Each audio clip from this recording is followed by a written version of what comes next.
I feel like I'm at a concert.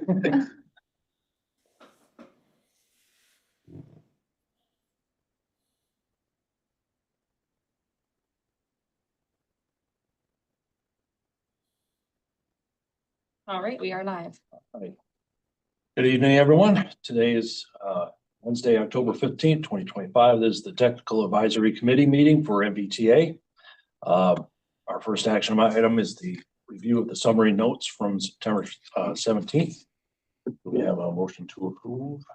Motion. Second. All right. Anybody opposed to accepting the minutes? Hearing none, they're accepted.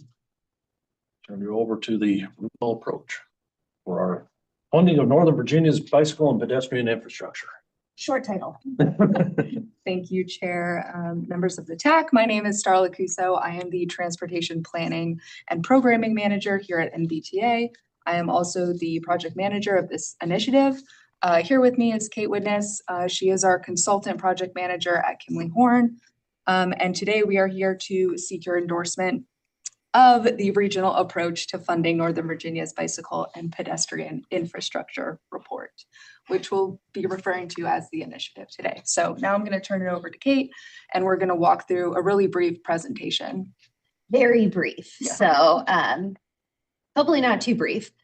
So we just wanted to remind you of what the purpose of this initiative was. And NVTA received a request to identify funding sources to be able to implement the infrastructure identified in another long name, the 2024 VDOT Northern Virginia Bicycle and Pedestrian Network.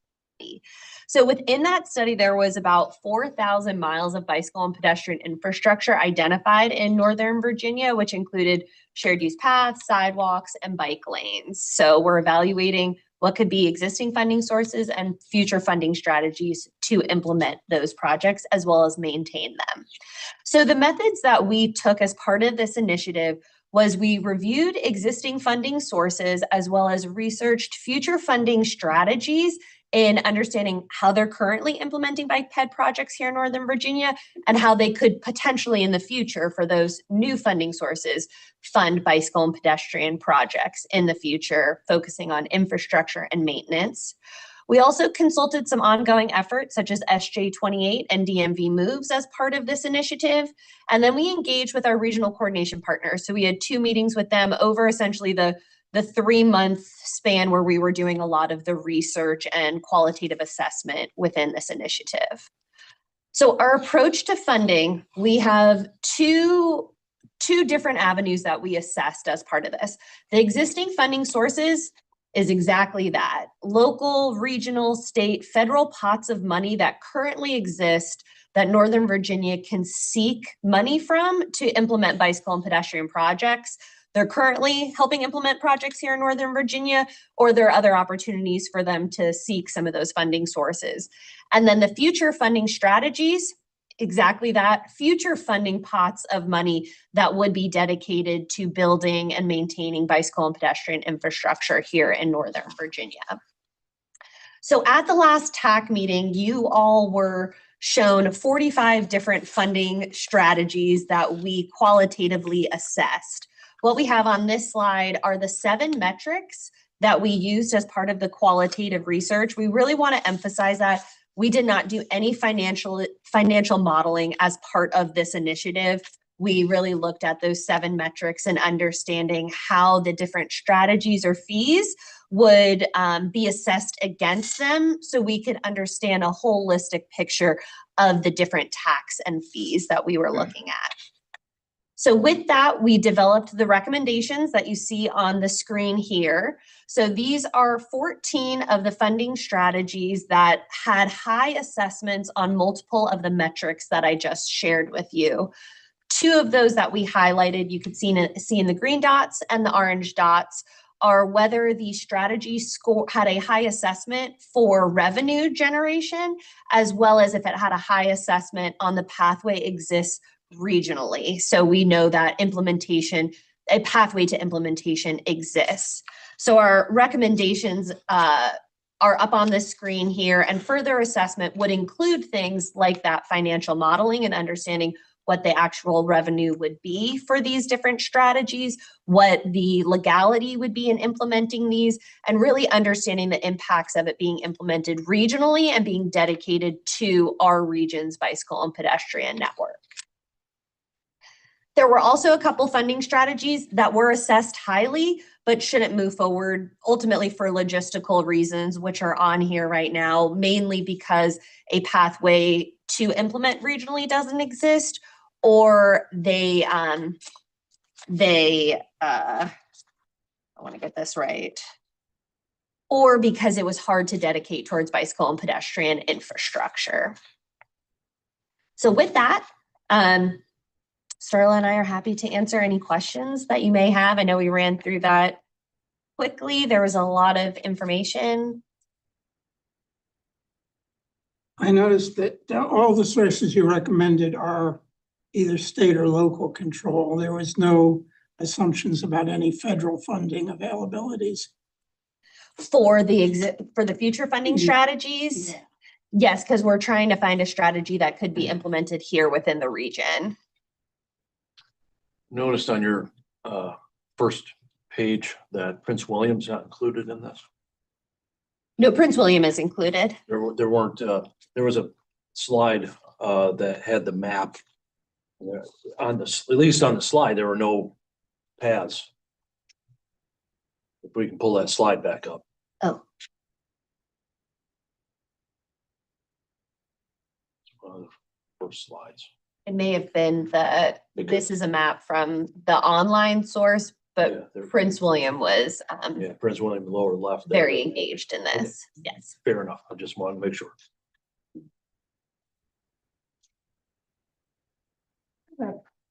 Observation to make from what you wrote there, but, and I'm not sure how relevant it is to your next steps, but I thought it was really interesting in the survey how operations and maintenance projects were frequently the ones that were the hardest to secure funding for and pursue. And then, also identifying here this interest in, finding more funding strategies for the bicycle and pedestrian projects.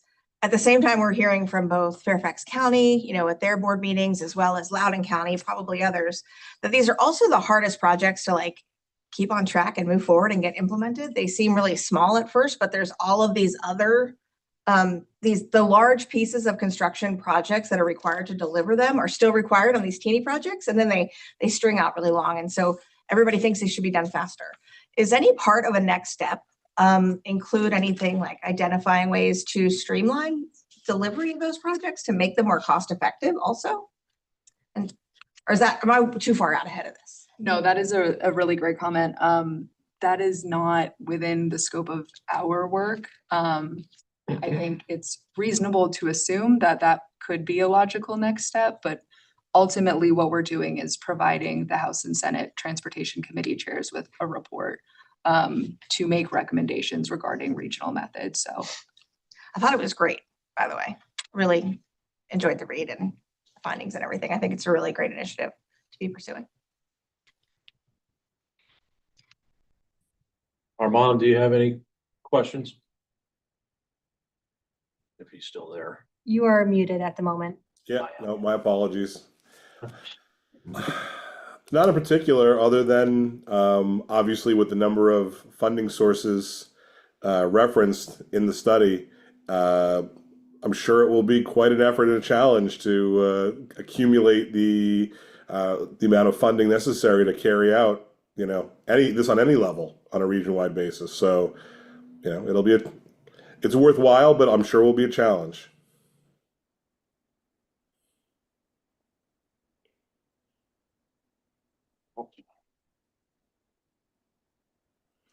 So I remember when the I-66 expressway was built, there was part of the money that can be dedicated to improve the bike and pedestrian infrastructure along the corridor. Was that part of the scope, or have we, because I didn't see that in this report. correct me if I'm wrong, we did not include that as a future funding strategy, but I think we did note it in the existing table. Yes.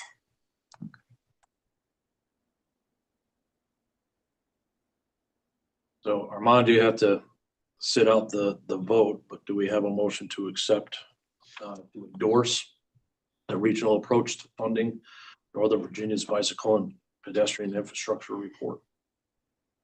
Motion to endorse. Second. Okay, any opposed to that? Hearing none, we hereby endorse it.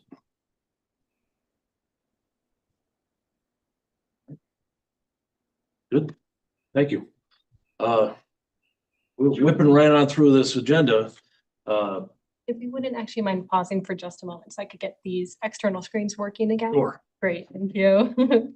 I need to disconnect from the system and then She can see and hear us. it has not affected the Zoom. It's just the screens, it seems like. Is that correct, Armand? Yeah, what I could not really see the presentation as you were scrolling through the slides. You could not? Okay. I could see the title slide, but then it didn't advance. Oh, interesting. Okay. Well, technology is always endearing itself to us.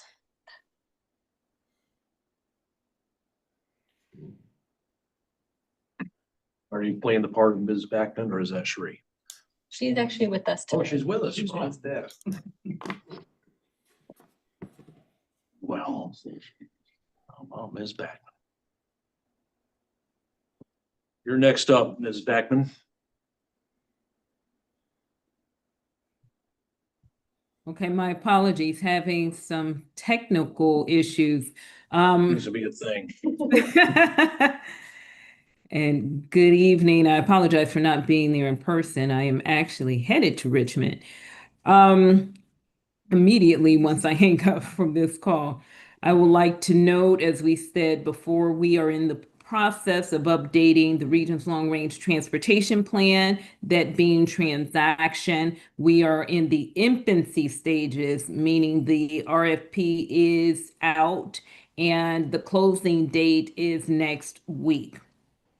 We are also in the process of updating our 6-year program, which will include fiscal years 30 and 31. We have received 26 projects requesting a total of $1.3 billion. What I have been consistent about telling the authority, we do not have $1.3 billion. I will note the resolutions of support are due October 31st, Friday, October 31st by 5 p.m. Next week, we are hosting our second annual State of the Region's Transportation event, and I hope that you all can attend. We will have 2 segments. One, me giving a PowerPoint overview on how the region is faring from a transportation perspective and access to transportation, how our infrastructure looks, and things of that nature. Then we will have a panel with Aaliyah Gaskins, Mayor of the City of Alexandria, Clark Mercer, the Executive Director of the Council of Governments, and Nuria Fernandez, who is with a consulting firm now, but she's recently retired administrator from the Federal Transit Administration, where we will talk about bus rapid transit and transportation in general. Are there any questions?